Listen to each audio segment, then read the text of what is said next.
Hey guys, welcome to the Hey DJ Show. I'm your host, DJ Jimenez. Thank you guys so much for tuning in. If you're over on YouTube, please go ahead, hit that like button, subscribe for more content. You can catch this podcast on the go wherever you get your podcast. And do consider following me on every social media platform at Hey DJ Show.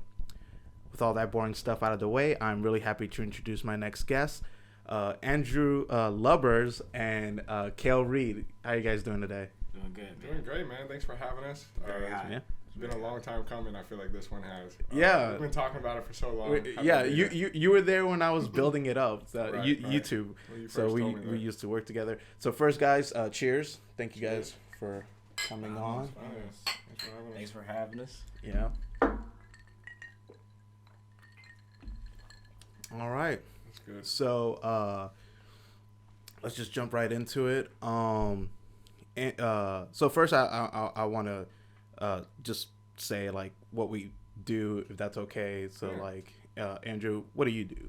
Yeah. So I am an investment analyst, and what I do is travel around the country and find different properties that this small company I work for, we sort of flip them and just make money on the investment. Nice. That's about it. Math boy, crunching numbers, boring stuff. And Cale, what do you do? Me, I'm a head chef. I've been a head chef for it's been about 4 years now. You know, how we met, Fish Time, that was my first real stomping grounds. And then I had moved on and that's when I first started doing head chef jobs at Let Meat Incorporated, Certified Southern, and High Kitchen and Cocktails in Buckhead, Atlanta. So, yeah, that's where I am now. And I'm currently creating my own brand called Reidentify. We'll get into that a little later, but All right, that's what I'm okay, working a little bit late. I was gonna say like right now, Yeah, like no. we'll say say that you guys are wearing because it'll be the shirt. relevant. It'll be relevant. Yeah, okay. I'll say this right now, just to get it out of the way. Can I buy a shirt? Bro, first one's free, man. You let me on the show. I got you. I appreciate that. But you know, I like to show support. I like to show support because I would have worn it on the show. But you know what? Next time we're gonna have you on, so we can. We're definitely gonna still talk about it today. But next time we're gonna go really in depth about it and a little update. And I'm definitely wearing the shirt because I gotta represent. Bet, I appreciate that. All right. So thank you for coming on the show. Like this was a last minute. This was just gonna be Andrew and I, but I really appreciate you coming, Cale. So I mean, chime in. Some of the questions I wrote it for Andrew, but we're still gonna talk about like life and stuff. But so my first question is, Andrew, your job, because we worked in a restaurant together. Now you moved up in the world. Now you're traveling the U.S. and all that, and that's pretty cool. Everybody's probably super jealous. So how's traveling the U.S.? It's been a lot of fun, man. Yeah, I hadn't been too many places before I started this job. You know, mostly like Florida, Georgia. Went out of the country one time, and Oh, what country? I went to Turks and Caicos twice. Where? Turks and Caicos. I have no idea. It's an island somewhere down there. I'm not exactly sure. I'm not even gonna pretend like I know. It was like a family vacation thing. Okay. Had the time of my life both times I went there. But then, and I went to school in Tampa. So I spent a lot of time there. And I got family in Fort Lauderdale, and then I go back up to Ohio and stuff. But like, as far as like actually like traveling, like I never felt like I was just going for like family reasons. Yeah. But now you do it for your job. And yeah, now I do it for work, and it's a lot of fun. It's very interesting. It still blows my mind. Like last week I was in Denver, and I was just sitting at a bar in Denver, and I was just like, I never thought I would ever in my life be sitting at a bar in Denver. Like, it still blows my mind. Yeah. And, like, even, like, because we go to, like, some places, like, that are in the middle of nowhere. Like, we'll go to Missouri and go to, you know, just, like, the most random places you could think of. Like, I'm down, like, on the Arkansas, Missouri border. Yeah, real quick, put the microphone a little bit closer to you because that's your microphone. Yeah. Good? Yeah, you're good. Like, kind of like, almost like talking to it. You want to lean into it a little bit? Yeah, just a little bit. Oh, okay. This one's really good. Like, I Yeah. can just leave that. There you go. That should be good. That was good? Yeah. So it's been cool. It's been cool to see like the major cities. But I've also really appreciated and enjoyed just seeing like America, just like for what it is, because like it feels like 80%, maybe more of America is just fields and farmland. Yeah. Especially out west. Yeah, out west. But even like if you go into Florida, like it's not just beaches. It's like there's a lot of that is farmland. But overall, it's been good. Sometimes it can be tiring. But I don't feel myself like slowing down yet. Like I still am ready for the next adventure. Nice. What about you, Cale? Have you traveled around and stuff? Yeah, I've been to only countries in the U.S. though. Like I've been to California a couple times. I've been there like 4 or 5 times. I've been to Washington D.C. I've been to Florida when he was in college, and I would just pull up, crash at the dorms, stuff like that. South Carolina when I was younger. I'm still trying to get back out there as an adult, but this closer to yeah. But South Carolina, and I also drove cross country at one time. That's actually one of the what? Yeah, that was some bullshit. But yeah, I drove cross country. Yeah, I got to see Texas, Louisiana, Alabama, in those places. Yeah. But I was only, even though if I was only there for a minute, it felt like I was back in like 1975 or something like that. Damn. Yeah. I've been to Louisiana. There's some places there where it's like going in a time machine. But in a cool way, like not in a disrespectful way, in a cool way. Yeah. And they know that they can like, renovate and all that stuff, but they don't because they want it to look that way, and it's pretty cool. I like it. The people may not want it to look like that. Yeah. But the people that is taking their tax money they want that shit. They want it to look that way because they want to be different from everybody else. They're using it as like a tourist kind of thing. Yeah. What about you? Honestly, like, okay, so mine's really quick. It's super boring. Like Louisiana, Georgia, Florida, South Carolina, New York, and Colorado. Okay. That's and Tennessee. Like, yeah, I don't really travel. Like, if I do, it's just to the beach or to Colorado for snowboarding. But like, I definitely do want to like go around. I haven't been to California yet. I haven't been to Texas. Like, those are like the 2 that I want to, and Arizona. I want to go to Arizona. I want to go hike there. But yeah, I mean, one day. You said New York. New York. I was born there. Oh yeah. Okay. How was New York? No bias. So I was a kid. Like I was born there. I stayed till I was like 8 or 9, and then lived in Georgia my whole life. And so this is what I say to people. Because I was still a kid and I was always with my parents, like I never got to experience New York as an adult, like going by yourself, going to cities, go to the train and all that stuff. So I honestly don't know. Like as a kid, it was fine. Like that's all I can say. Now that I'm older, can I see myself living there? No, because now I'm like a little bit of a country boy. Like I like being outside. I want to be able to go to the water and hike whenever I want. Like I'm not really that city guy. But I mean, to each their own. I think it's all right. I like the fact that in that heavy city, you don't feel like you need a car. Like you feel like you can just like go anywhere. Public transit's pretty good. But yeah, I mean, I just don't know. Besides it being super expensive, but like I just don't know. I don't have an opinion on it. I wish in a way. I mean, my brother talk about that all the time. It's like, do you ever think about what life would have been like if we just stayed in New York? And I'm like, all the time. Oh well. Until I get a time machine. Yeah. But I don't know if there's any sense in looking back on it. No. We just sold my childhood home a couple months ago. Yeah. And so this is the first time I've been back in Atlanta since we did that. And then like I'm like calling my mom and she's like, go buy the house, like go look at it, go look at what they did to it, look it up on Zillow. And I'm just like, Mom, it's over. like you're still holding on. I'm like, Mom, like I know you're much happier like in your new house, like it's okay to let it go, Yeah. And maybe one day I would go back, but I just don't feel the need to go back there. Yeah. I still Anymore. got my childhood home here in Ackworth, and if we end up selling the place, we end up selling the place. It's not sentimental. It's whatever. Yeah. I'm like, do you want me to buy it, Mom? Like, so it's in the family? Look it up on Zillow. I'm like, Down payment? Like, what are we Want me doing? to rent it? Like what?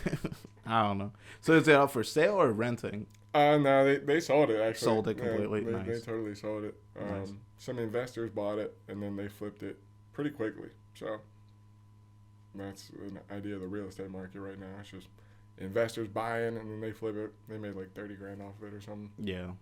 Name of the business. Mm-hmm. So same branch of traveling. Are you guys last minute packers or do you guys pack ahead of time? Ahead of time. Ahead of time? I have a black mother, okay? When we had to go to the airport and it was like 7 o'clock in the morning, Yeah. we had to be up and we had to get everything was packed 2 nights before. You know what I'm saying? And that became habit. But then when you start going on trips with your friends and you start going with your girl and stuff and you already packed it, it's the night before, you looking at them and they bag not even out. Like they don't even got no clothes ready or nothing, no underwear, no drawers. You just like, what we gonna do when the flight ready at 8 o'clock? And he's like, oh, don't worry about it. Then they stuff in their bag the last minute. So yeah, I'm a beforehand because of that, because of my upbringing. Is there a limit to where like it's got to be 24 hours before the flight leaves, like that you're already packed up, or like you're not doing nothing the night before? Yeah. Apparently. Yeah, no. I mean, if it's early, I want shit ready. So all I gotta do is grab it, put it in the truck, so I can be either stay up or do whatever I'm trying to do. Because a flight is hell, and I'd rather be asleep on the flight personally, whether it's Delta or whoever. What if the flight's like it's a 2-hour flight? 2-hour flight? Yeah. What if it's a 2-hour flight? I mean, then that's a good point, because then it's just like fuck it, because you're probably not going nowhere for too long. I mean, for 2 hours. Yeah. 2 hours is a good trip. No, it'd be the same. It'd probably be the same. Yeah, I'm trying to put you in a scenario. Okay, let's say, all right, the flight here or to New York is 4 hours. It's like 3-4 hours. You're gonna be there for a week. How early do you pack? Yeah, I'd say 3 days. 3 days before the trip? Yeah, it's like a piece of everything where I'm like, all right, I can leave this here, I'm gonna put this in here today, put that in here today, and come back to it, and the bag just sitting out for 3 days, and I'm just like lightly packing, so I don't forget shit. And then you might have a couple things that you'll throw in, like you pull them out of the wash, like right before you leave, and you're like, oh yeah, let me make sure. Like toiletries might be the only thing where it's last minute, because I gotta brush my teeth and shit. Oh, yeah. Right. But other than that, yeah, I'm 3 days. Everything in there beforehand. As far as me, I'm a little bit of both. Like normally, I like to have my shit together, like before I'm going somewhere. Definitely, if it's like an early flight, like I gotta get it done the night before, like 90% of the shit. But there's also times where it'll be a little last minute. Maybe it's an afternoon flight, and I'm like, I can do it in the morning.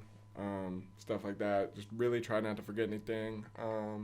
I like to get to the airport early because that always stresses me out that I'm gonna miss my flight. No matter what. Like I almost missed a flight one time out of here, out of Atlanta, and I made it by like 10 minutes because like if you don't know, in the mornings, like on a weekday, the Atlanta airport is packed. Like it's the mornings are the worst. It's ridiculous, and it's like I should have got TSA pre at this point as much as I fly, but I just haven't done it. Okay. Right? Right? Like, that would save me so much time and stress because, like, every single time I go, unless I'm there, like, 2.5 to 3. I always thought TSA pre was, I don't know why I thought it was only, like, VIP type shit. Like, that a common person can't get it. No, it just means you just got to pay a little bit more if you want that. Yeah. I don't know why. I want to say it's, like, not even bad. I think it's, like, $50 or $80 for 5 years too, so it's like totally worth it. It's worth it. But I just like a buddy of mine told me the price. I totally forgot, but it is. I remember saying, "Oh, what? Okay, it's worth it." Yeah, for 5 years. And yeah, it's especially if you fly often. Me, I don't fly often, so right now it's not worth it. Yeah, I'm also just a cheap bastard. I'm not getting these people my money. I am the definition of last minute packer, and wow. I will die on that hill. Oh man! So like, give me a flight time, like. Let's say you got 6 to 7 o'clock. Yeah, 7 a.m. 7 a.m. Yeah. All right. So it takes an hour for me from here to get to the airport, and I'm the same way. I like to get there early, so I'll leave 2 hours beforehand. So before the flight or before? No. All right. So before it boards. So it's I want to get there because freaking that whole thing takes forever. So I want to get there like around. All right, so the flight's at 7. I want to get there like 5:30 max. So I'm gonna leave my house like. Even then, you're pushing it. You're already pushing it. I'm just letting you know. Hold on. So even then, I'm leaving my house like 4:30. I'm leaving my house 4:30. That means I'm waking up like I always give myself 2 hours. So I'm waking up at 2:30. When you going That's to when sleep? I start packing. When are you going to sleep? All nighter, I'm assuming. I take it from a math point. Like, all right, whatever my time is, I subtract however many minutes, hours, whatever, and then I'm like, that's when I start packing. And has it worked out? I'll go to sleep. I don't know what happened the night before, but I'll go to sleep. I set my alarm for 2:30, but when I wake up, I'm like, all right, shower. Now I'm more awake. All right, it's time to start packing. They're done.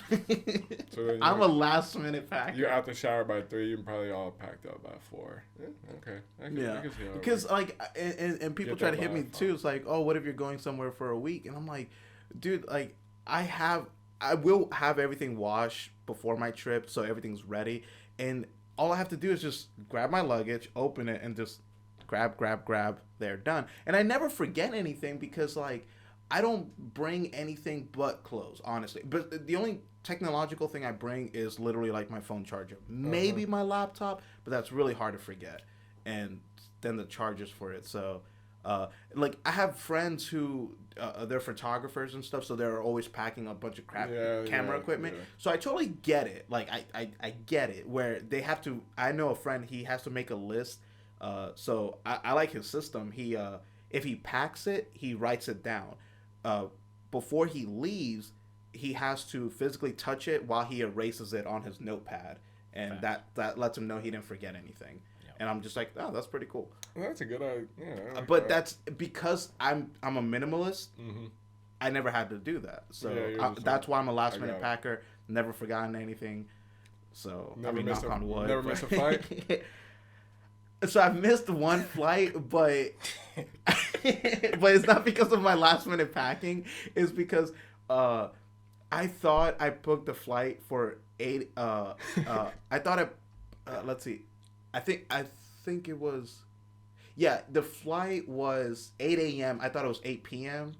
It was literally that symbol, the AM PM. So you showed up. Did you show up to the airport still? Yeah, I showed up thinking, and they were like, your flight was left 12 hours ago. It was like, yeah, your flight was in the morning. And I was like, wait, what? And then I looked at my ticket more wide awake, and I was like, I could have sworn I bought it in the PM and stuff. I was going to New York, and I was like, I don't want to get there early in the morning. So I was like, I'll just get there at night.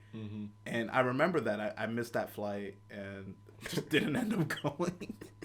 Yeah, you didn't even go. Oh, that's horrible.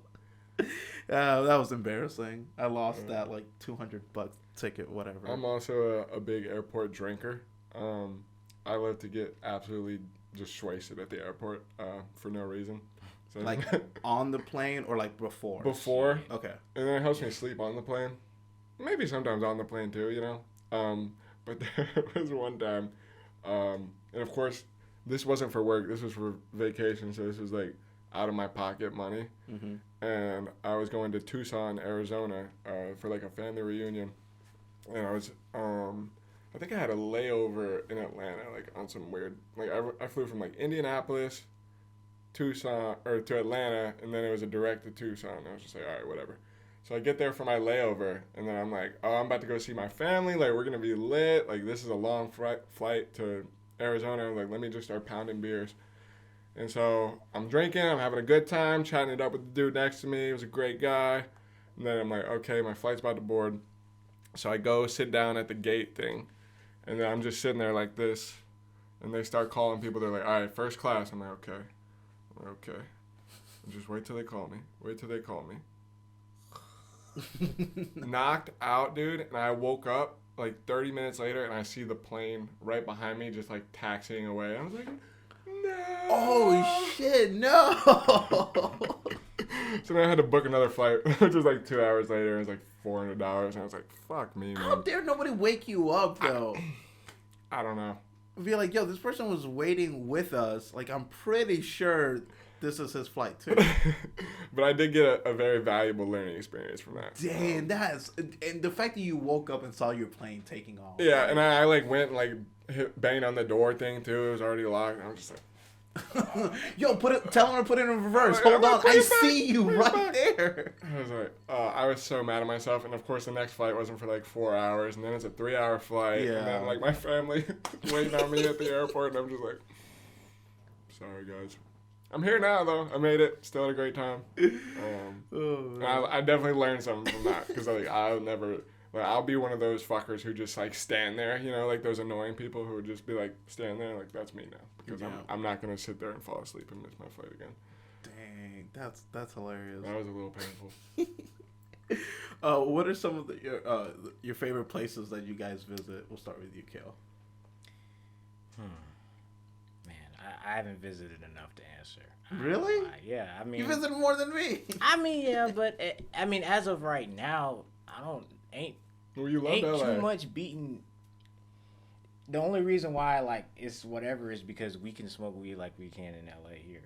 Yeah. And I like Atlanta a lot more than I like LA. So that would be the only thing why I couldn't put LA. I definitely like DC, the Maryland area by the ocean over there.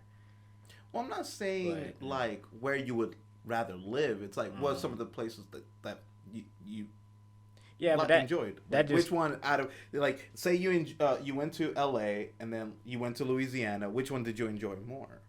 LA. Yeah, but Louisiana's a shithole. like, I don't like, but that's what I'm saying. There's different aspects in how I'd compare things and stuff like that because it's not just like how I feel in the moment. It's what's going on there, and it is what I live there. It is what I want my kids to live there and stuff like that. So yeah, I mean, I would just put that type of stuff in perspective. But I'll say Atlanta because I mean that's a really good point. With Atlanta, yeah. There's I do. place. Yeah. We can really do what the fuck we want. You know, no shade to New York, but you know I can't even live up there. I'd been locked up at 13 if I was living in New York. Can't have no guns up there, nothing like that. But and you know, it's just stuff like that we gotta look out for, especially nowadays when politicians and they have to implement a lot of different strategies to get reelected. So, dude, no lie, when I got my first gun, I and got my carry license, and there was a website where it showed you on the map like where like Georgia carry license, like where other states will take it. I literally looked at all the states that I'm able to go to like with my gun, and I was like, these are the only places I can like live now. Like all the places where like there's super strict gun laws, and New York's one of them. And I did say to myself like before owning a gun, I was thinking, I might live for a year, like as an adult, see what it's like, kind of thing, because I've always wanted to as a kid, and just to see what life would have been like. And ever since then, I was like, nope, I can't go to New York, can't go to California. And I was like, all right, whatever. They say if you fly in with a gun, that's a felony. That's a felony. That's fair time. Yeah, so I was like, nope, that's it. Like, yeah. So I mean, yeah, that America ain't as cracked up as it is. It's great. It's great though. It's great for us. No, for sure. But at the same time, I don't know how any other country is. I don't know how. Right. I don't know how Africa really is. I don't know how Spain really is. I don't know how. I've never been to no countries like that. So. Yeah. Well, in some countries you don't even get the chance. Yeah, for sure. I mean, some of them countries still locked down. They're still in like quarantine protocols and stuff like that. Yeah. They're not even. Well, I mean, some of them, the kids are just making iPhones from when they're like 6 years old to 14. That's what I really appreciate about America. Like, the taxes be fucking me up, but that's the price of freedom, I guess. That's the way I choose to look at it. I hate to look at it that way. I mean, you're right. You're right. Yes, but I went to Ireland before COVID, and it's cool. It's peaceful. But I mean, I was only there for a week, but I couldn't see myself living there only just because it's the extreme of one or over the other. It's like either super country or super city. There wasn't an in between. And I kind of like Georgia. Like having it be in between. Like if I feel like, you know, like I want to go in the city, Atlanta for us is only like 40 minutes away, and it's good. You can spend some time, and then like being in Ackworth, Kennesaw, it's not too country, you know. But if I want to, Cartersville is like literally right there, or Rome and stuff. Yeah, right. So like I like the middle, and so that's where my home is I have to be in the middle. I don't want the extreme of either. Yeah, you like the suburbs. Yeah, I have an appreciation for the suburbs. Too. Yeah, maybe it's because I grew up in the suburbs, but yeah, I like people talk shit about it. I don't care. Like I like it. Yeah, no, man, me neither. Fuck them. Fuck them. Wait, you were in Ireland. Did you have a nice Guinness? Oh yeah. Yeah. I will say their Guinness is, it's better getting it there. I don't know why. And I was talking to a lot of people there, and they were like, "I swear to you, it's the same." And I'm like, I don't know, because like to me, I was like saying, I think it's fresh here, and they're like, dude, like this Irishman was telling me, he looked me dead in the face and was like, I promise you, I had a Guinness in America. It's the same, bro. I promise you. I'm just like, I don't know. He's like, it's a placebo effect. And I was just like, I guess. Probably. But yeah, no. But I did get to pour my own, like at the brewery. That was pretty dope.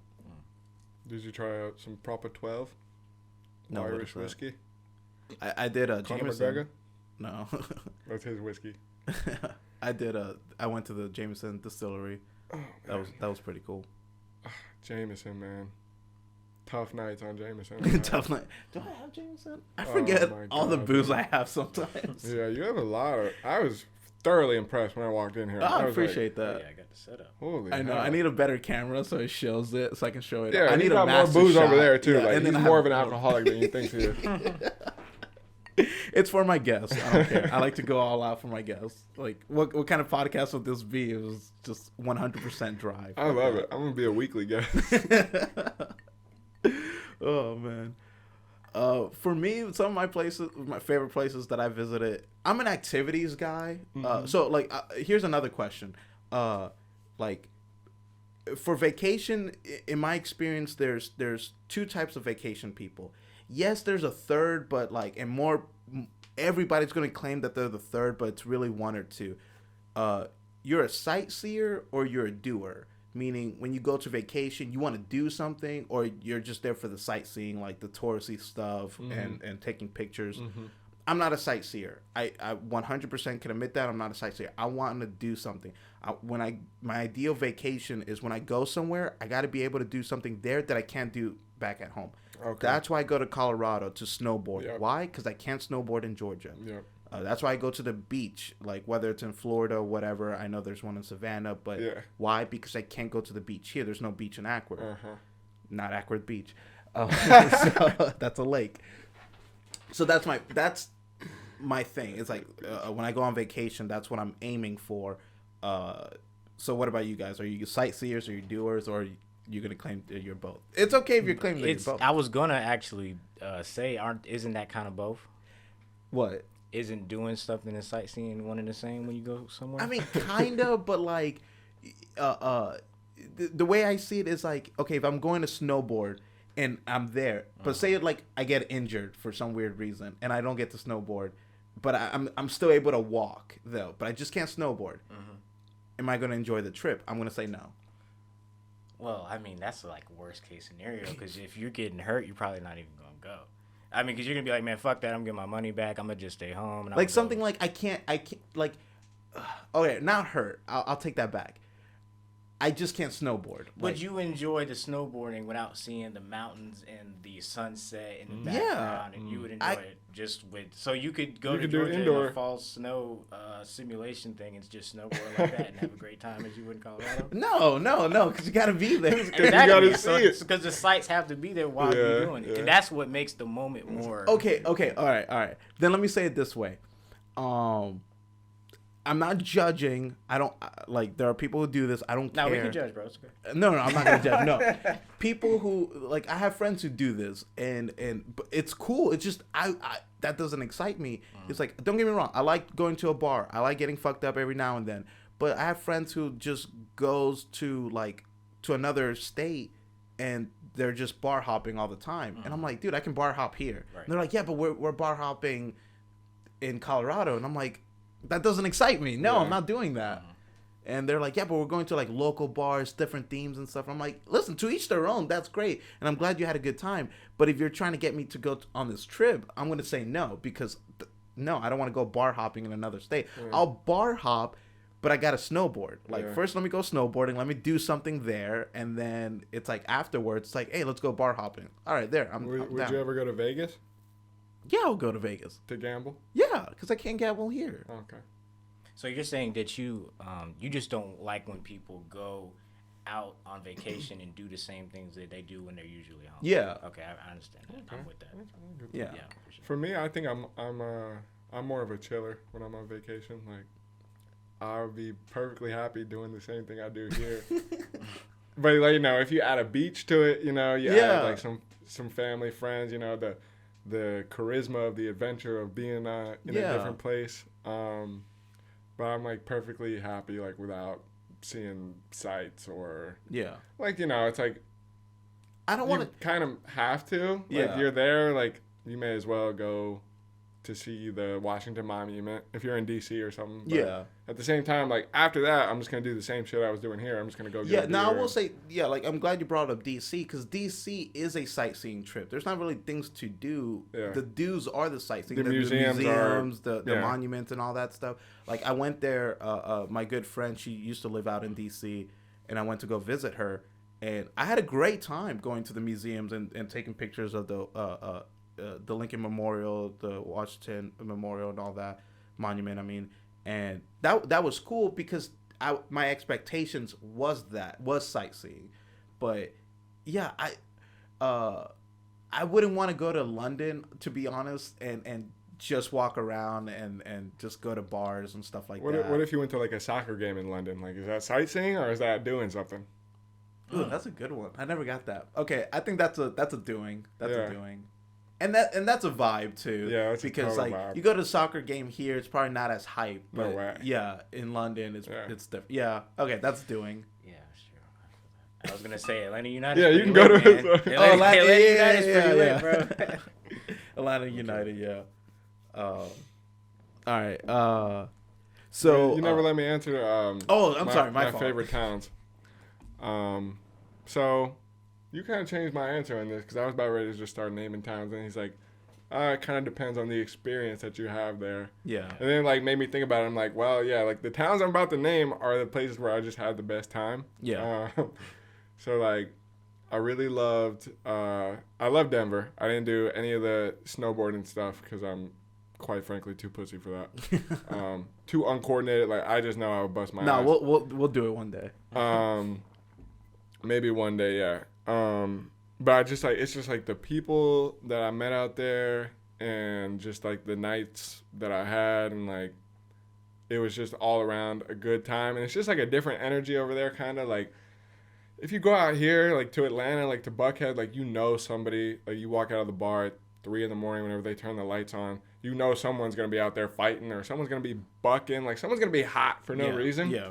And in Denver, it was like maybe one out of every couple nights you'll see a fight, but it's not like, for the most part, people mind their business, and everyone's just like super chill out there. Super chill. And like, cause you know I go to these places, I don't know nobody, and I'm just like, they're very open to meeting new people and just like letting you like hang out with them. Just like, hey man, like, you know, I just love meeting new people.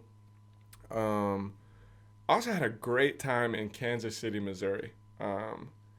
Just the people there are just good people too. Like it all somewhat feels the same, like, cause I'm just going out to like bars, like. But you vibe with people. You are that extrovert kind of guy where you can make a good time with just about any group. Yeah, right? Sort of, kind of. I would say it depends on the circumstances, because not every time, you know, like. But you try. Is what I'm saying. I'll make an effort. It's effortless for you to like just vibe. I think you don't have to try. Yeah.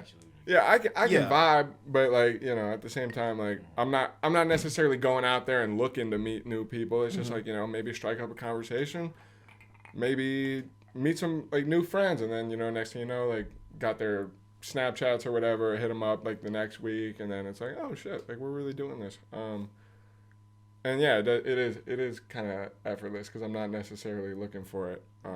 It's just a part of who you are. Yeah, well, I appreciate that. Hey, man. So great time in Kansas City, great time in Denver. Phoenix, I didn't really meet anybody, but I still had it's just beautiful. Like I'm definitely biased to the warm weather states. Are you? Phoenix was good. Philly is an awesome town. Great food. Don't go in the winter. But during the summer, beautiful, beautiful town with amazing food, amazing vibes. Spent some time up in Boston. I like Boston a lot. Detroit, Michigan, bit of a shithole. But, you know, I can't complain. I had a good time there, too. I didn't go in the winter there. Where else have I been? It sounds like you try to have a good time wherever you go. Like you try to make the best of it. Well, yeah, that's just kind of how I go through life nowadays. Yeah.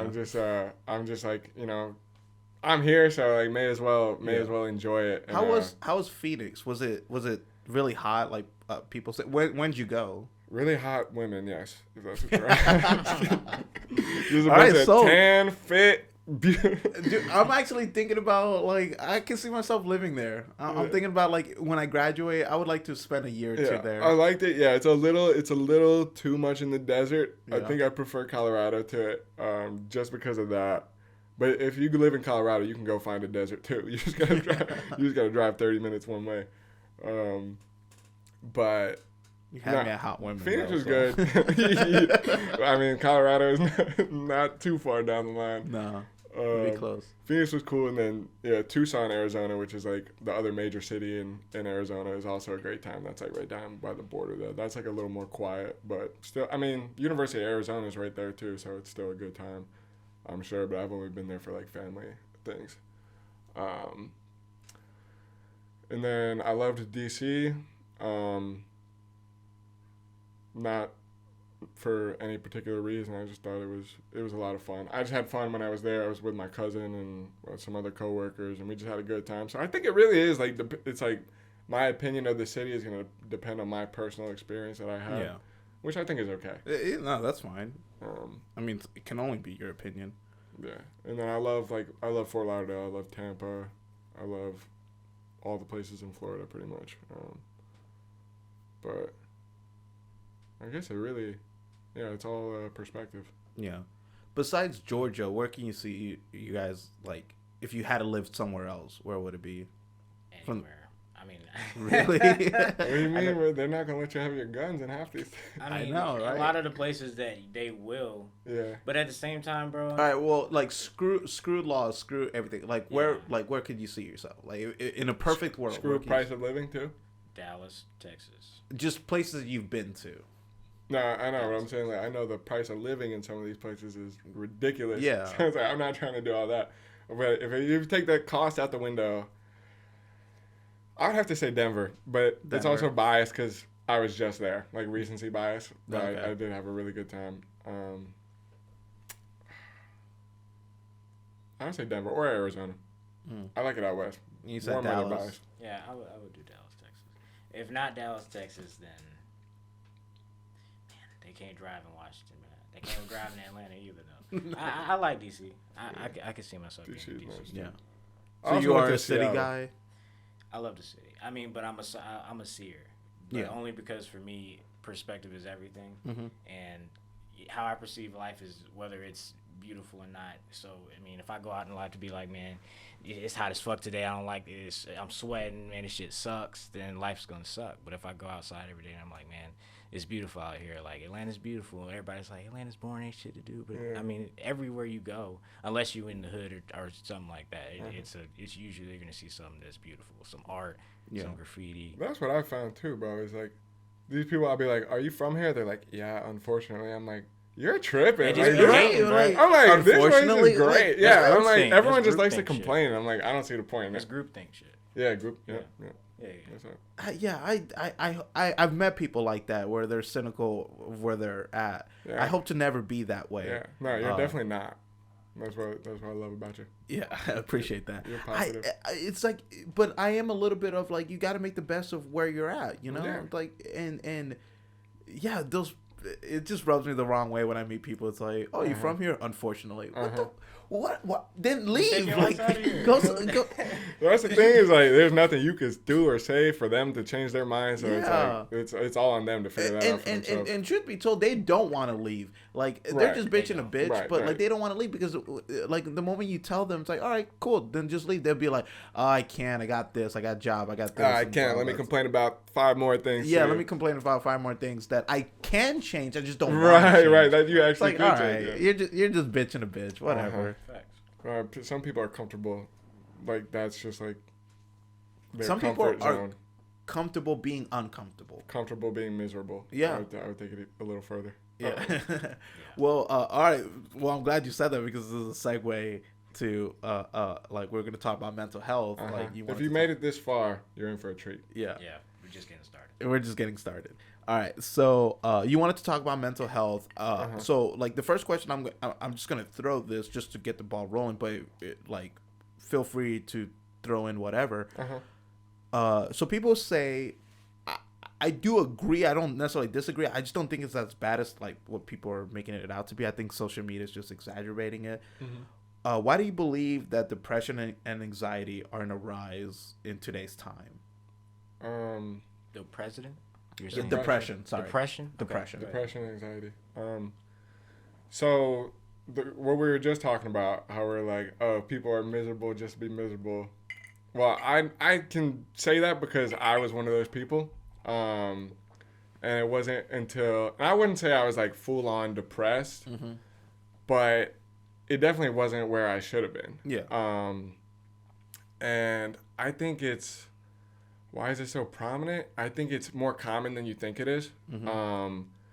I think it's easier to look at yourself in the mirror and criticize yourself than it is to love yourself. And I think a lot of people, myself included, weren't, and I'm not blaming my parents because this is literally every like parent. Like I'll probably make the same mistake as a parent. I don't think you're necessarily taught to take the harder path, which is self-love. Yeah. I think it's easier to look in the mirror and be like, oh, you're not good enough. Oh, you're a loser. Oh, you're fat. Oh, you're this, you're that.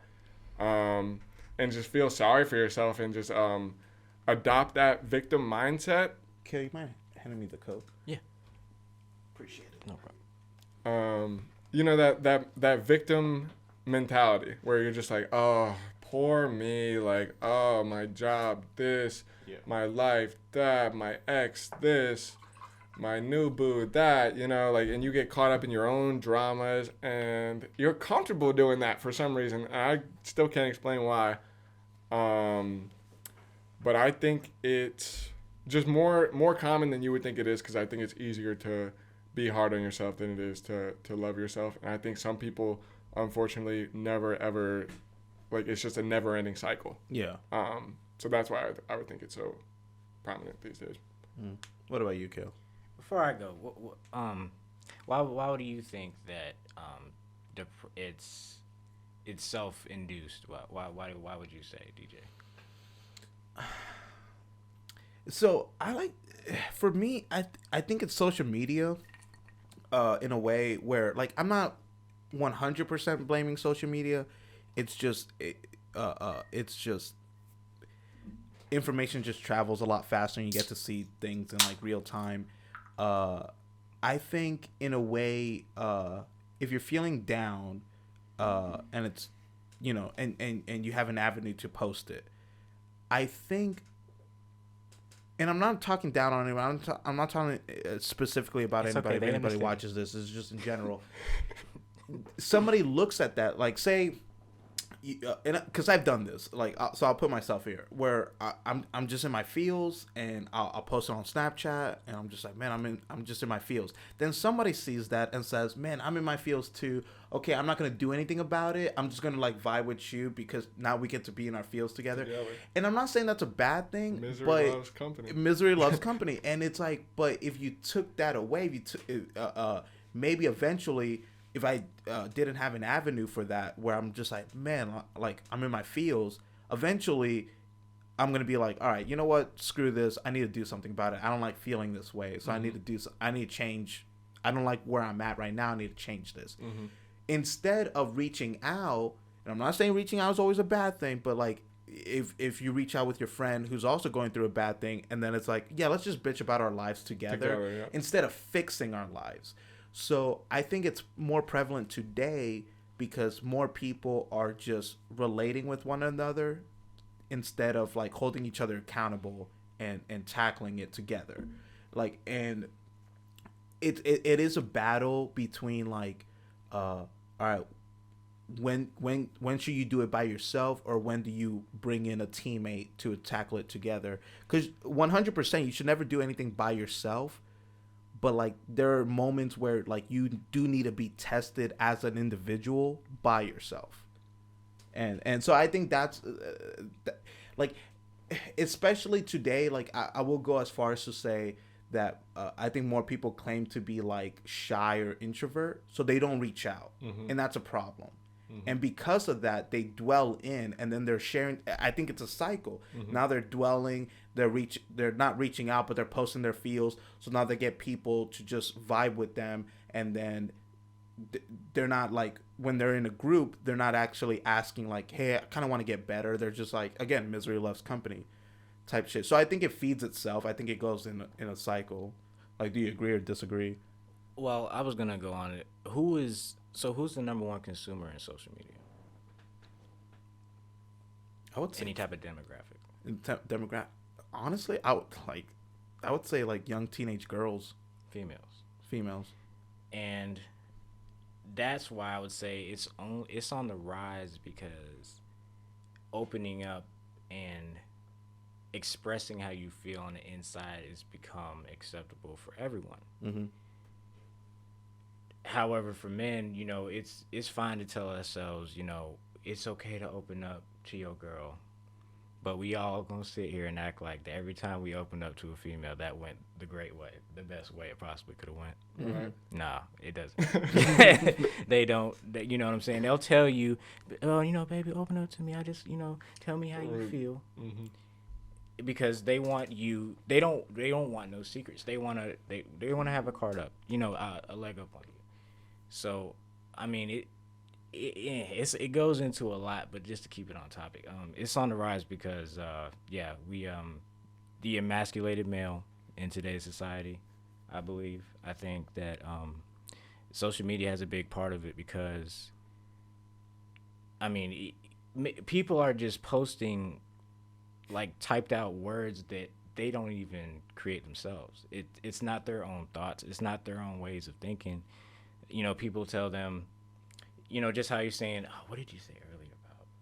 You said something else. I was going to go into that. But like introverts and extroverts and stuff like that. Nobody even knew what the fuck that was when we were getting out of high school. Yeah. Like no one was saying, oh, I'm an introvert, I'm an extrovert. Yeah. But it's just like the zodiac signs. It does have true meaning and true knowledge in it if you choose to search for it.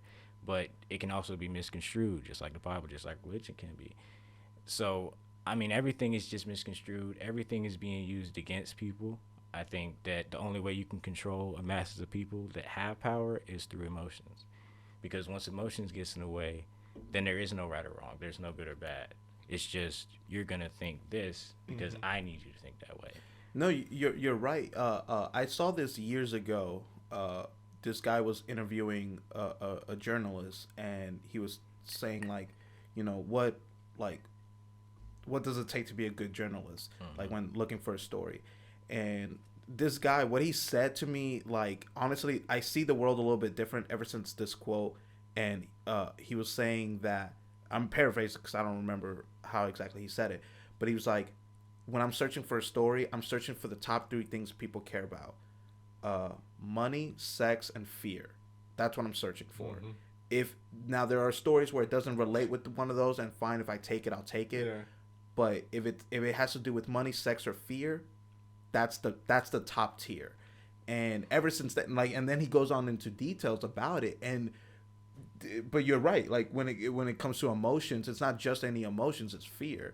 and especially on the rise of today with anxiety and depression, I think about that, and it like I'm not saying like I see the strings that controls the system, but like ever since then, when I see it, I'm just like, man, I don't know what to do about it, but I see it.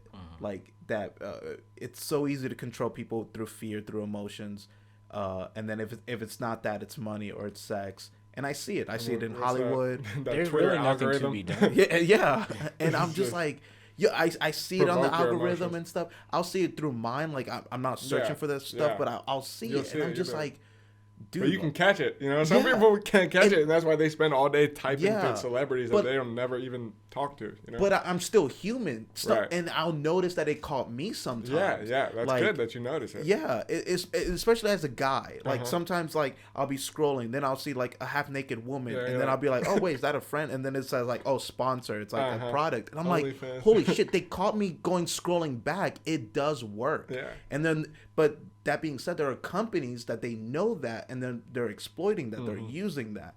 And then I think again, On a I go huge back scale too. in a huge scale, and I'm like, Go dude, ahead. it fucked me up. Like it still does. Yeah.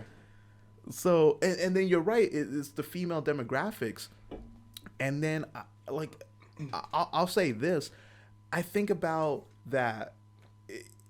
Like again, it goes to a loop where, it targets the females, and as men, we care about the females, and like everything's motivated to try to go back into an infinity loop.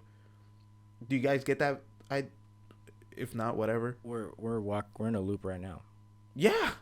We're literally in a continuous cycle of shit. They want you to stay in the cycle, because I mean we get up every day, we have the same routine. Everybody should have a routine. They get up, take care of themselves, clean, take your dog out, and you go to work, and you come back and do it all over again. But keep doing that, you're just the hamster wheel running until you die. Do you think we got free will?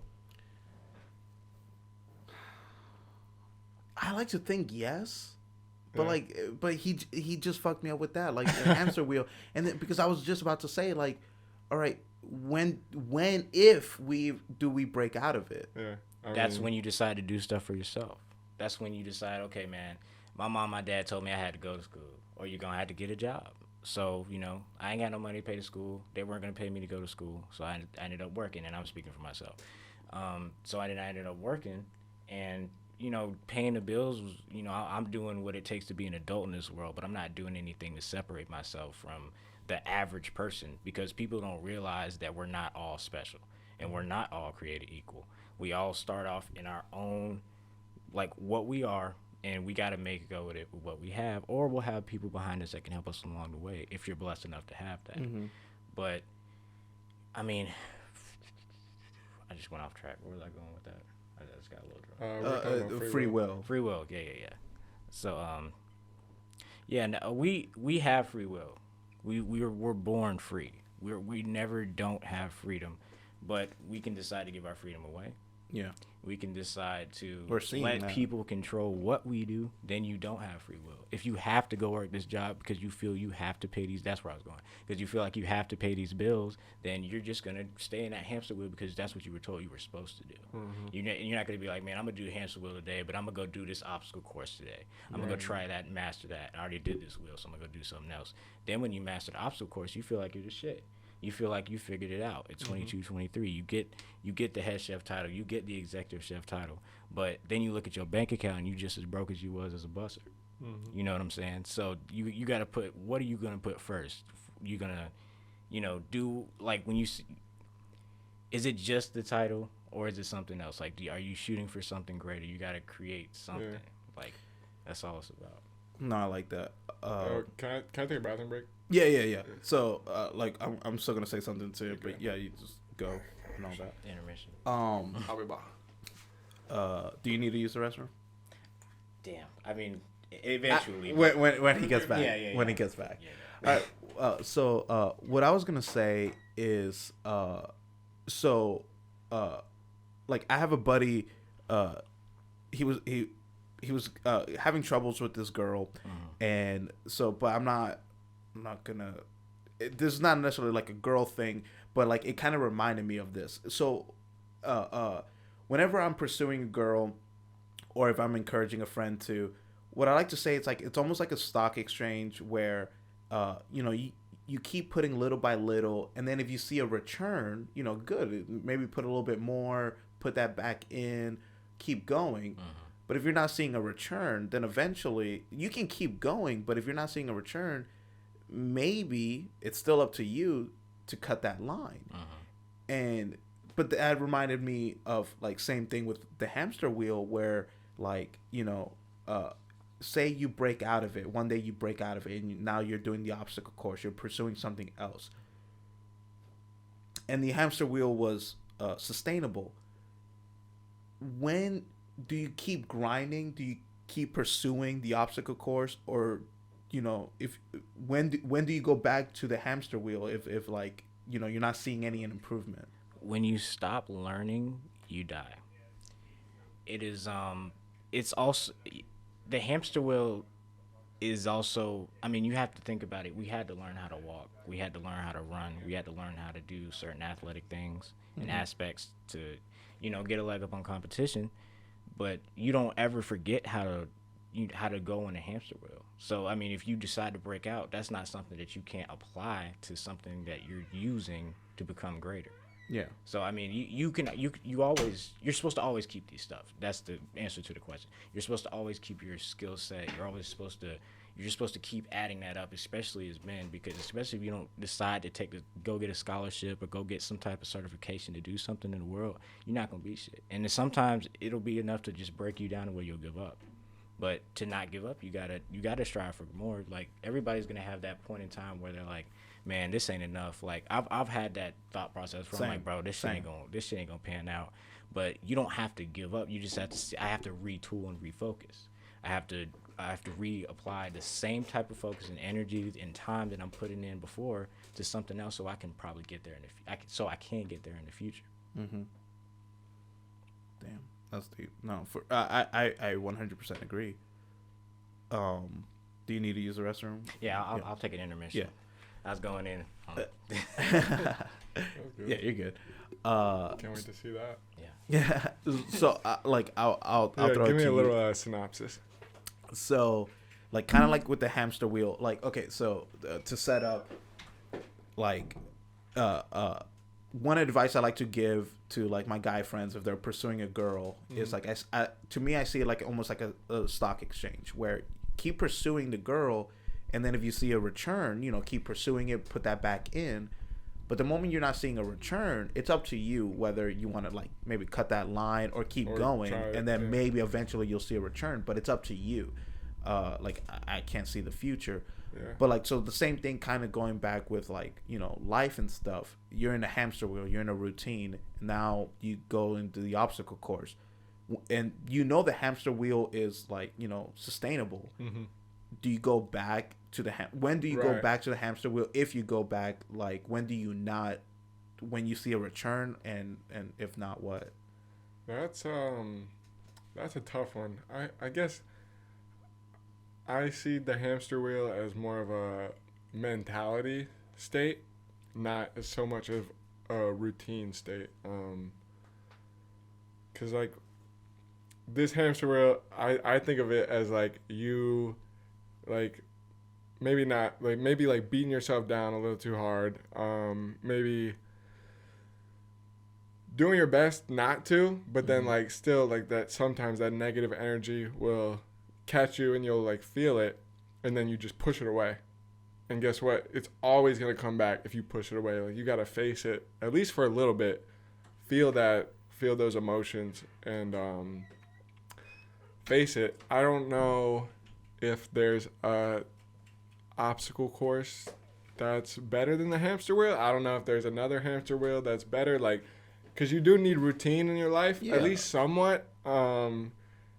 I think so. I think it improves happiness if you have a good routine. Like, I do think routine, the word, like, gets a bad rep in a way. Yeah. I don't think it's like having a routine, and Cale mentioned this, like, obviously you need a routine, like, taking care of yourself, brushing your teeth and all that stuff. Like, obviously that's a routine that's good. you shouldn't break out of that. I think a good routine is flexible. That the moment you want to introduce something new, you can, and it doesn't hurt. Yeah. But I think you're in a bad routine if you stretch yourself too thin to the point where you're just like, I can't make time for this. And like, I know that this can improve my life, but I can't. I don't have time for it. I see what you're saying. I think personally, if it feels right, like maybe you're in the hamster wheel, but maybe it feels right, and if it truly feels good, like just run with it. That's what I like to do. Is like if something feels good, I'm gonna just stick with it. And like if I don't feel like myself going back into the cycles I used to be in, where I'm like, start talking down on myself and like negative self humor and like stuff like that, which is fine in some cases, but like honestly, like that self-deprecating humor can really fuck you up sometimes. Like it can. Like that's gonna stick with you, you know? Yeah. Like if you're like, oh yeah, I'm such a dumbass, like, and you keep saying that, like eventually you're gonna believe it, you know? And then the like people around you call your best friends do it. Yeah, right, right. Man. Yeah, that'll kill you. Yeah. They don't realize it though. And especially if they get too comfortable, where like just ripping on you. Yeah, ripping on you when like there's a time and a place to rip on you, but like if they're ripping on you consistently, where like you're feeling down and they're still ripping on you because now they see you as that. And all that is them projecting their own insecurities onto you. Yeah, like they know that, okay, I'm feeling down, so I need to punch somebody verbally. And it's honestly the same thing. I've gone through that. If someone's being nice to you, like if someone's being really nice to you, like that just means they feel good about themselves in that moment. That's true. That's definitely underrated. Nobody thinks about that. This one book I read called The 4 Agreements. You read it? You read The 4 Agreements? Yeah. Oh my God. Yeah, I've been read that. Super short read, quick, easy read, absolutely mind blowing. I had to read it twice because it was so good. I can't think of the author, but I don't either. It was something. Basically, one of the 4 agreements that you need to make with yourself is don't take anything personal, because pretty much every interaction you have is just someone else reflecting whatever they're feeling onto you. Yeah. And you're doing the same thing and you might not even notice it, like. I need to check out this book. Yeah, that's a really good one.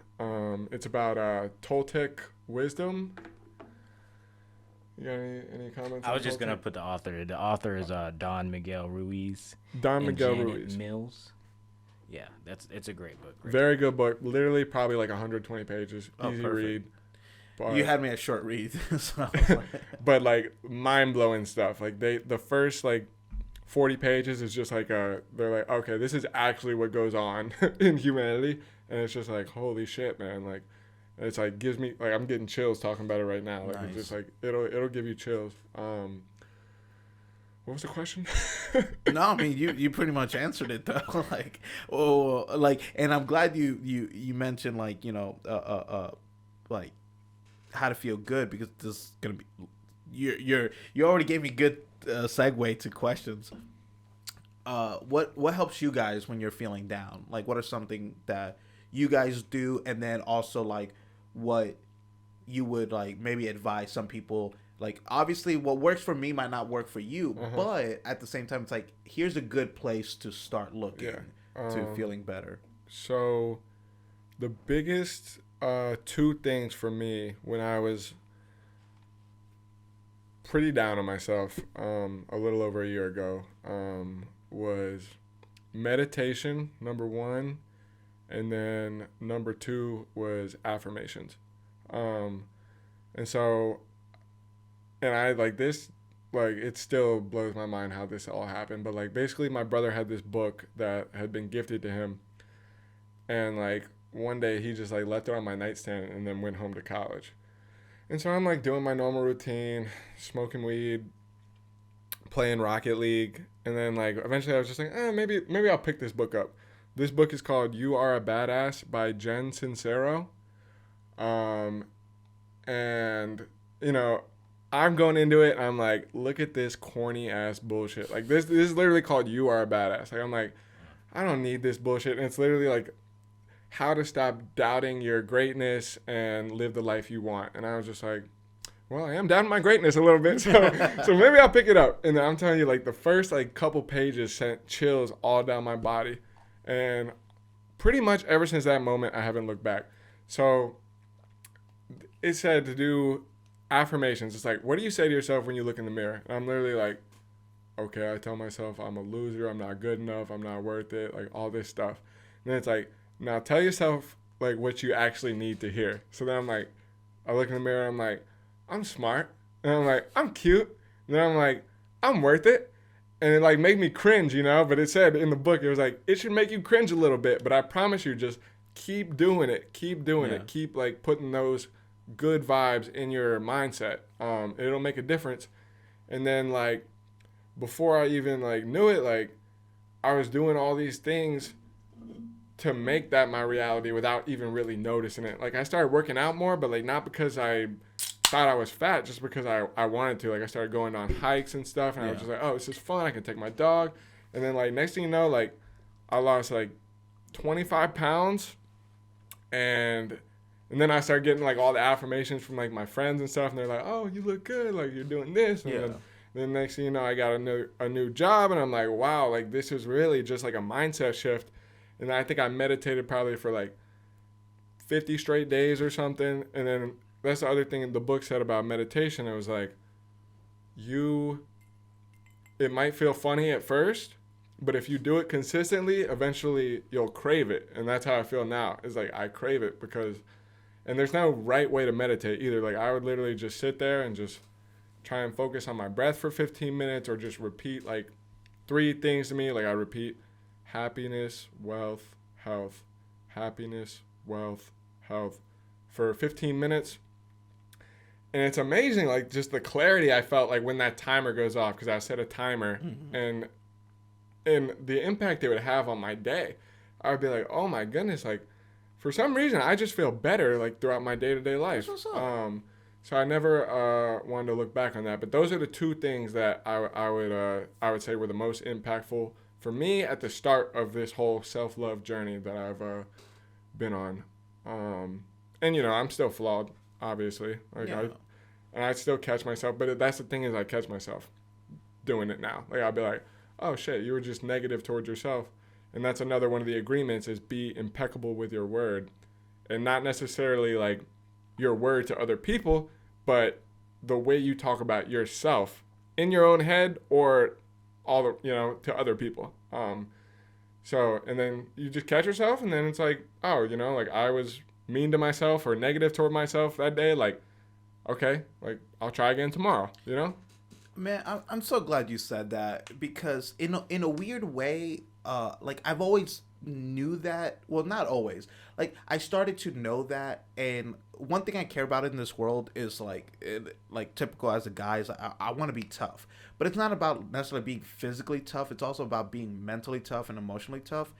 And one thing like I started to realize in like my mid-20s is that mentally tough isn't. It's basically it's the hardest thing.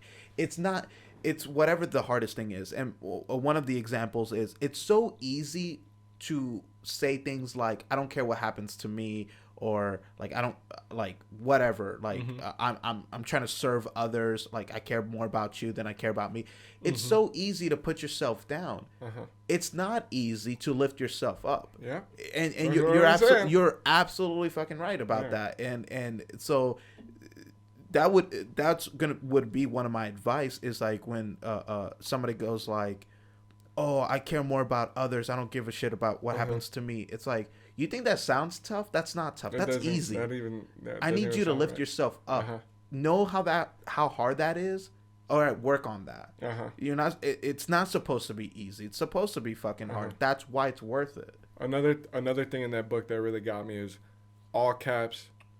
It said, don't waste your precious time giving one single fuck about what anybody else thinks of you. And like one day, like I was sitting in a car and I was like, I could tell like the girl in front of me was pretty. And so I was like self-conscious about like jamming out to a song. And then all of a sudden those words just flashed through my head. I got chills all through my body. And I was like, wait a minute, I don't give a fuck. And then I just start jamming out to this song. I'm like, I don't care what these people think of me, you know, like, I'm me, you know, like, it really doesn't matter what someone else's opinion of you is. Have to, you know, they're not going to remember anyway. And then she'll probably look at you and be like, man, he's having the time of his right, life. honestly, like, it'll and work then out. Be like, yo, he's probably cute because, like, he's just vibing and all that stuff. Exactly, man. Yeah. Exactly. What about you, Cale? What's the question again? This is like, what helps you when you're feeling down? For me, it's an extended version of meditation. What was it? It was. I think it's the Tibet monks used to do like this, and it was a form of like when your stress is high, you feel like. Because for me, I'm very temperamental. Everybody that knows me is. I'd had anger issues. Do not have no more. But it took a while to kind of differentiate when it was me standing up for myself and it was me just letting my emotions overtake me. So when you meditate, the only thing that separates you from just sitting there with your eyes closed is your breath. So I applied that and just decided to make my breath a power, so to speak, because, you know, if you just start to breathe, your mind will.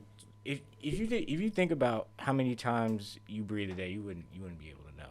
You won't know if you're taking healthy, deep breaths. You won't know if you're just taking short, like stagnant breaths.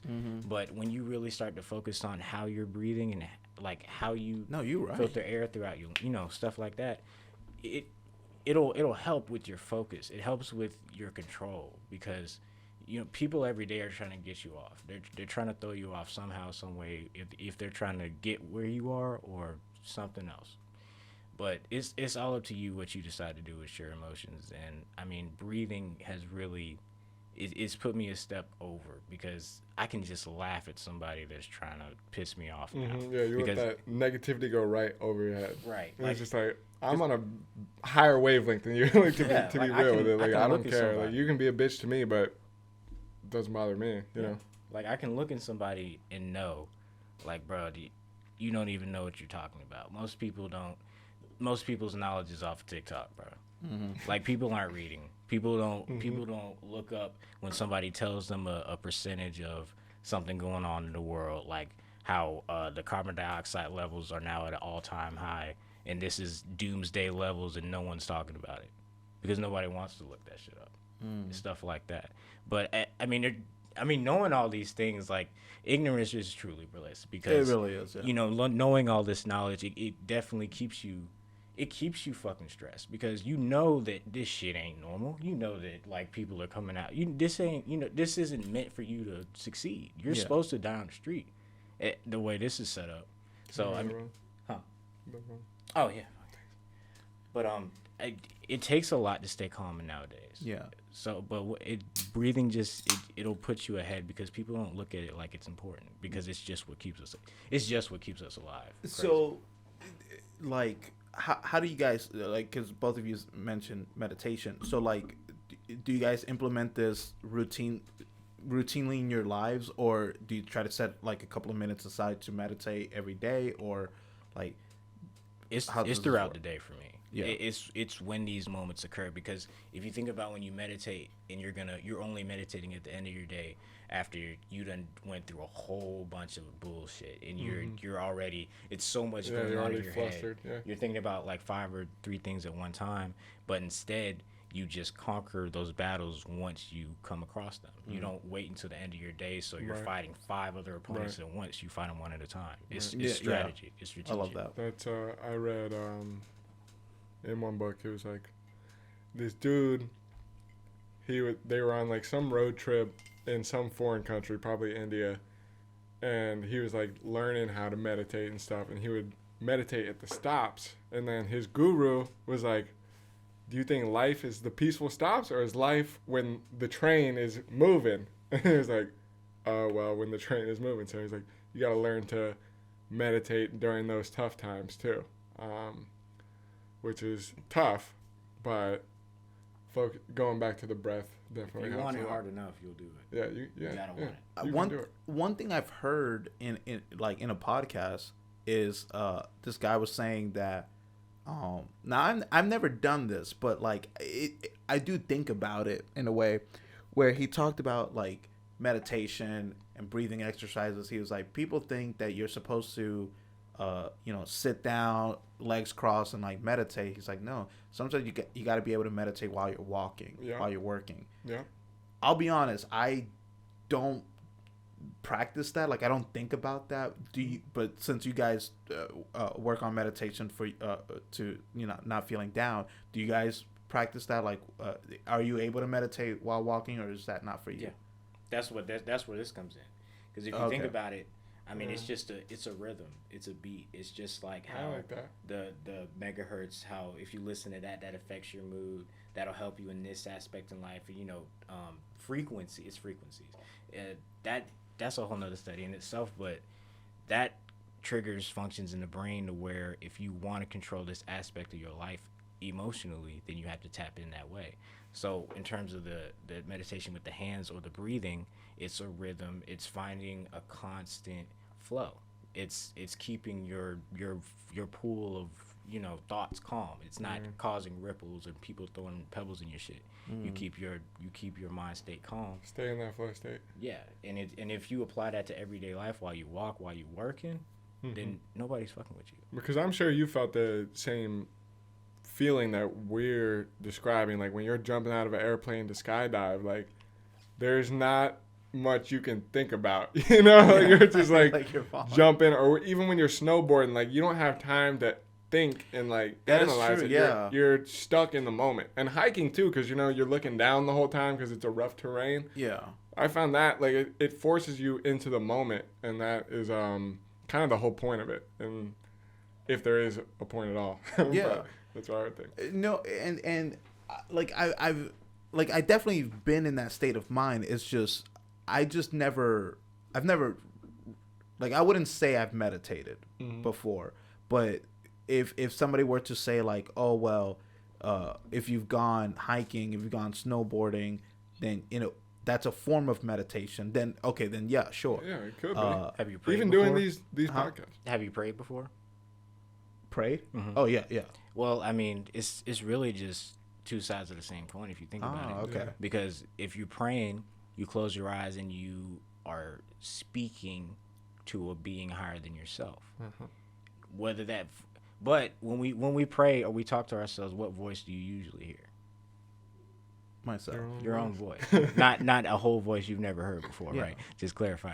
But yeah, I mean, if you think about that, you just take the talking aspect out, because if you're focusing on the prayer, the prayer is outward. Meditation is inside. You're absorbing energy when you meditate, but when you pray, it's outward. It's for others. It's not supposed to be for yourself. Yeah.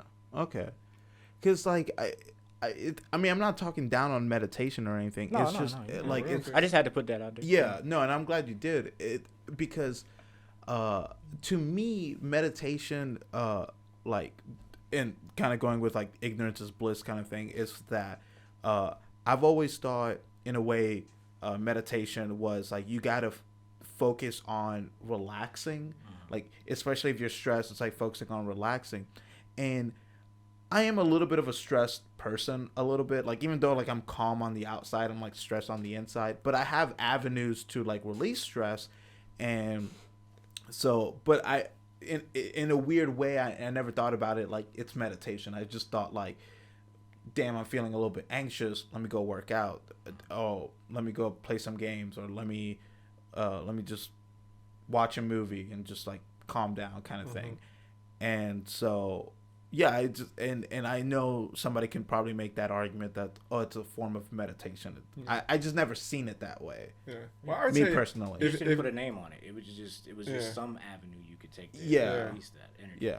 But I don't know if he, in that scenario, is necessarily releasing it. I feel like he's more pushing it away and like looking for a distraction. I am that video way. games would be a distraction. Which is why it's gonna always come back. Yeah. It's because you didn't actually take the time to like feel those feelings. Yeah, that's true. Easier said than done. No, for sure. Because I will say, like if you like if I'm grieving because of like I lost a family member or something, or I lost a loved one, I will. Everybody grieves differently. I will say for me, 100% is I want to be distracted.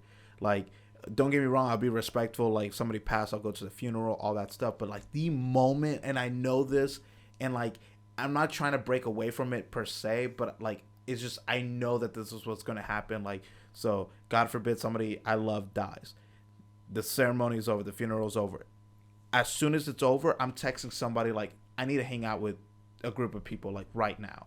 And I don't want to talk about it. I just want to have fun. I don't want to tell them that I just came back from a funeral, because I want them to talk to me like life is still going on. I don't want them to know, kind of thing. Yeah. I don't want them. It's not like they're giving me pity. Yeah. It's just I don't want them to, like, talk to me different. I want them to still rip on me, because why? In a weird way, and I know my friends are loving, is that in a weird way, I do want to battle it on my own, because I know eventually I have to come back to real life and I have to deal with it.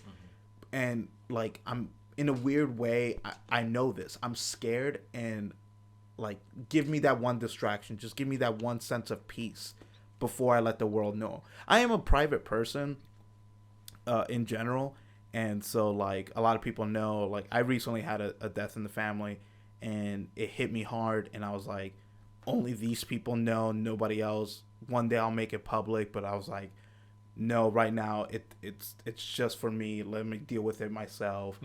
And, like, I know it's not the healthiest thing, but it's just like, damn it, it's like it's what I do though. Yeah. But yeah, like, but sometimes I do think about that. Like, I need not only an avenue, not a distraction. I actually need to deal with it. Yeah.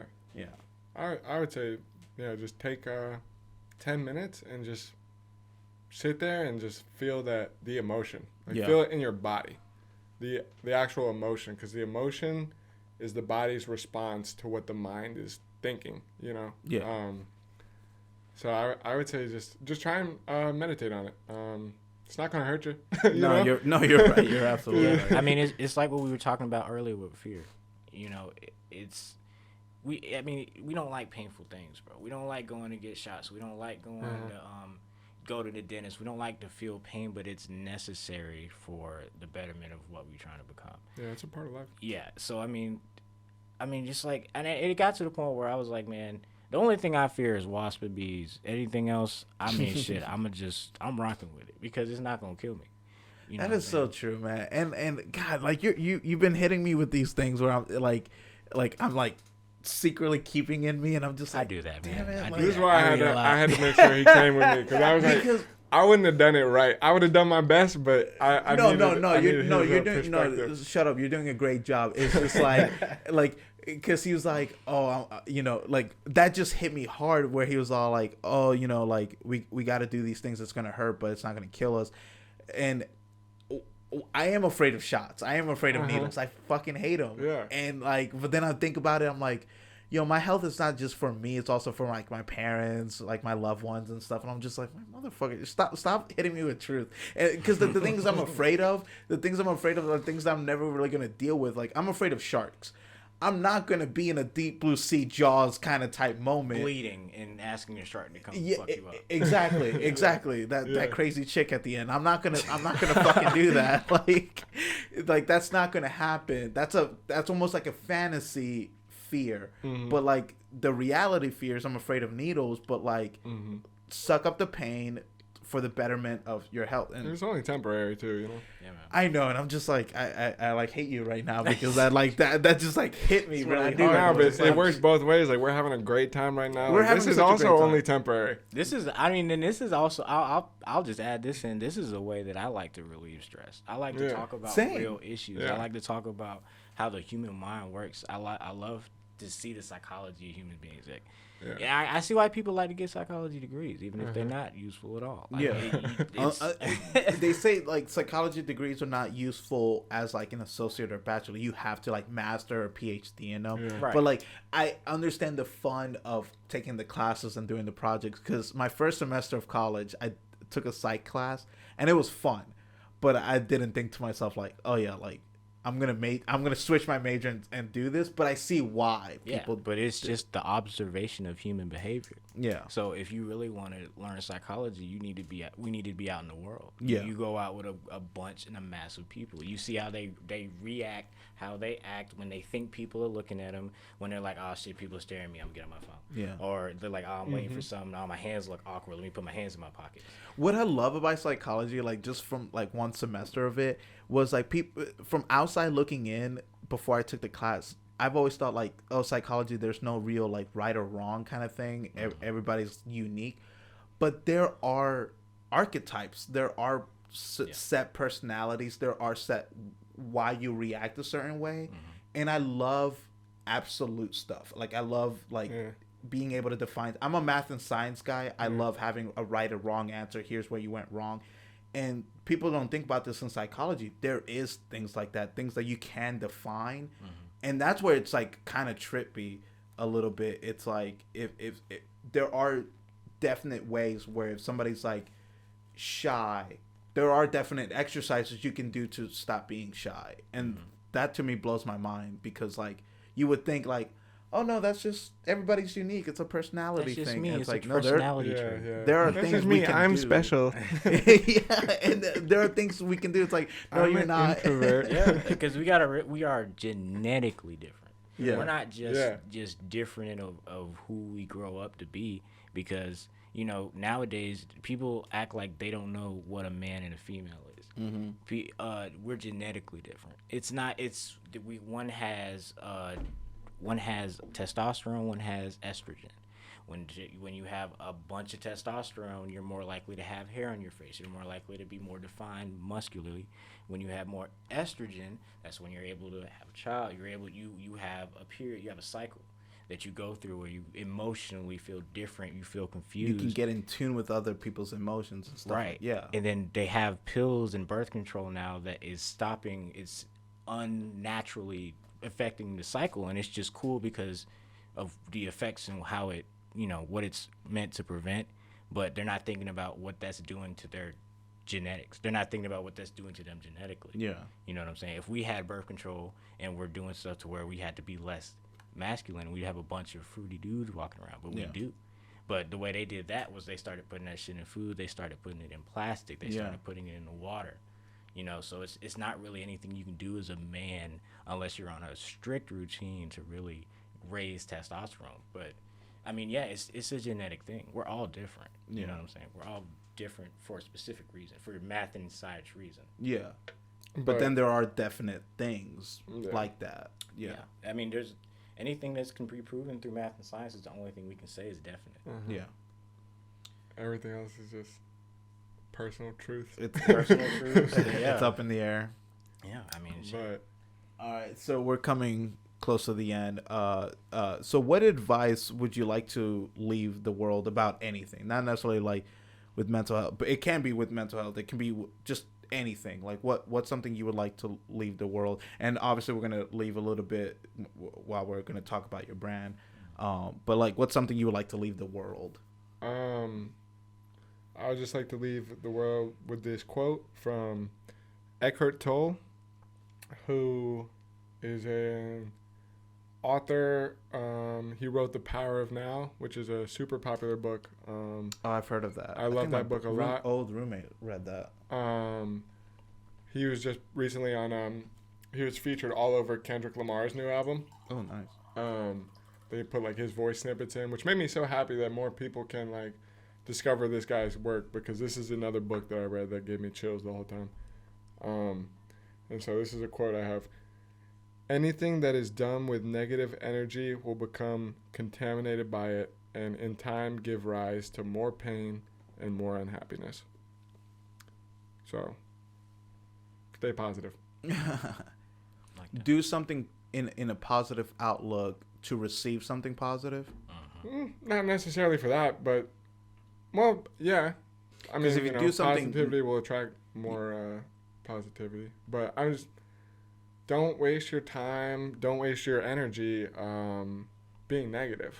I know, I do agree with what I'm it. saying. Yeah, I do agree with it, especially because like speaking as a guy, And I know, and you guys probably known other guys too, where I've known guys where they're like, they go to the gym in a way angry. They're like trying to work out because they're trying to be like, oh, I'm not happy with my body, but like anger fuels me to go to the gym. And in a way that's good. It's like, okay, got you to the gym. Yeah. But eventually you're going to get sick and tired of the anger. Mm-hmm. And then if that goes away, your motivation to go to the gym is going to go away. And you shouldn't lose that motivation to go to the gym, but you should lose that anger. Yeah. And so I've known people who quit where they told me straight up, it's like, oh, I want bigger arms, or I want shredded abs. And it's like, okay, that's great, but like, I don't want you to be in an angry world about it, because one day you're gonna be calm. That's all I'm trying to say, man. Mastery. That's true mastery. I don't see the benefit to being negative. Yeah.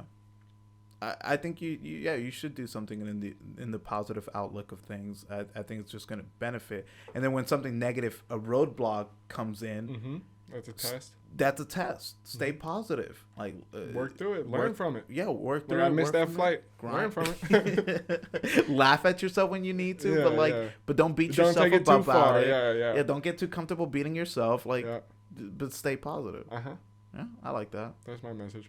All right, Cale. My message would be for our age demographic. If you're 18, 19, 21, etc., growing up, just know that the world don't. As a male, I'll go for males. Just know that the world don't give a fuck about how much money you got right now. They don't give a fuck about how many books you read. They don't give a fuck about what you learn. All this other stuff. They don't give a fuck about how many followers you got. All this superficial shit. The only thing that the world cares about is results. If you not have results, no one's gonna take you serious. I could have books that filled up with this bookshelf of shit that I've read. It don't mean shit if I haven't built up anything for myself and my family, and built a true legacy. Which this is a good segue, because that's what Reidentify is. Reidentify is the re-identification of the family model. It's going into the different way for people that don't want to follow what has been predestined for them before they were even given a chance to choose their own destiny. It's a different avenue. It's showing people that, you have the control. If you don't have control in this life, then you're just a walking sack of flesh. Sack of flesh, and anybody can use you for their benefit. So take that control, and the symbol is a phoenix. I knew it. I was just gonna say that. It's like, is it a phoenix to represent like the rebirth, renewal, and then the snake eating its tail is the Ouroboros. Oh, I didn't notice that. Yeah, it also signifies rebirth and renewal. Okay, and it also goes into the ego death aspect, in terms of when you're a child, you're not yourself. You're your parents force feeding their thoughts and their ways into you. So for you, you have to die. Your ego has to die, because that wasn't you. You have to become something new if you want to truly become something great. And it hurts at the beginning when you feel like, man, you're just a disappointment. They'll tell you shit like that, but you have to overcome. But it takes the death of oneself to find that. So it's not just gonna be a brand. It's not just T-shirts. It's really like in the starting stages. It's gonna be huge. But for right now, it's the message and everything has been laid out. This has been in the works for almost, I want to say, years now. So like before we wrap, because I love when somebody starts something, and one thing I love in everything in life, whether it's movies, comics, video games, I love a good origin story. So one day, you are the creator. One day this wasn't a thing. So what happened from Cale A to Cale B, that like one day Cale A woke up and was like, I'm gonna be Cale B, where I'm gonna create this. Like what hit you? What's the origin of Reidentify? It's having the ones that you claim to trust the most. When you're young, your relationship seems so validated. Real. Your parents, the ones closest to you. I've had a lot of people that, I've been in the same room with say, you ain't shit. You ain't gonna be shit. You know, I love my pops now, but you know, he even said, "Bro, I don't care about your dreams. That's your shit. You go handle that." And you know, to me, I'm like, you know what? I mean, you're supposed to. This is supposed to be for me, so I can, you know, make a greater name for the Reids. But Yeah. my family, we didn't have shit. We just got jobs, and as long as niggas had jobs and some kids, then you did good to the grandparents, and that's all that mattered. But to me, that's just not. It wasn't enough. I just felt like I was the black sheep. You know, I was the one that was outcast. I was the one that was different. I didn't want to. I wasn't the day by day Christian that would just watch church on the TV on Sunday, but it's claimed that everything in the Bible is correct. I didn't agree with that, but I did go into the Bible to try to be that Christian because I was like, if I'm going to be that, I want to know. But that's when the domino fell. That's when I was like, bro, what? Like, that don't add up. That don't add up. What is going on here? That's when the research started to expand for me.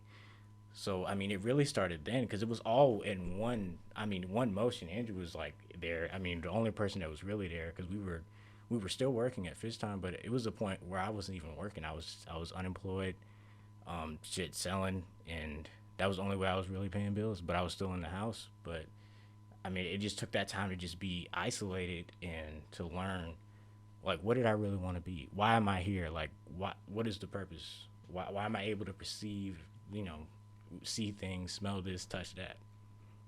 It went a lot deeper for me. So I mean, life was too simple, and I knew I have greater things to give to the world. So I had to go apply my skill sets and knowledge to be able to one day reach those tall peaks that seem to keep growing. Because you can get to the top of your acclaimed hill or mountain and be like, yeah, I'm better than y'all niggas. Shit, I got this now. But if you really want to get there, bro, you got 2 more mountains to climb. So, you know, you really got it. It's really a slow place game. It's all strategy. You know, you can tell people you're doing this. Don't worry about going back on some shit you said to somebody that didn't give a fuck about you. You know, you got to keep going because they're gonna stop at that first mountain and be like, that's enough. Yeah. So I just decided to keep climbing. That hit. Like, there are people that grind, and then they get to the first mountain, and then they're like, "That's enough. Yes, I made it." But there are other mountains to climb. Right. Yeah. Other people will get They all settle. the way. This shit is extremely difficult. Exceeding in life is fucking hard. Yeah. But as men, we're not supposed to say that shit or we some bitches. So we ain't gonna say that, but we gonna keep working. Yeah. Period. Point blank. You just Man, gotta keep. But working. the sad part is, real quick, is that Yeah. like there are people that when they realize it's hard, but then the moment it gets like easier, but then there are still more things to go. They're like, no, it got easier. That's it. I just got to maintain this. Right. And then when they lose that, they're back where they were like 5 years ago. Oof. Some people will get to the top of that second mountain or that third mountain and think that it was everything they ever wanted, but they still won't be happy. So that's why money can't just be it. yeah, it's not all about money either. Yeah. I mean, shit, I can't. Mine is legacy. I can't have a true legacy without that. So that's where that comes in.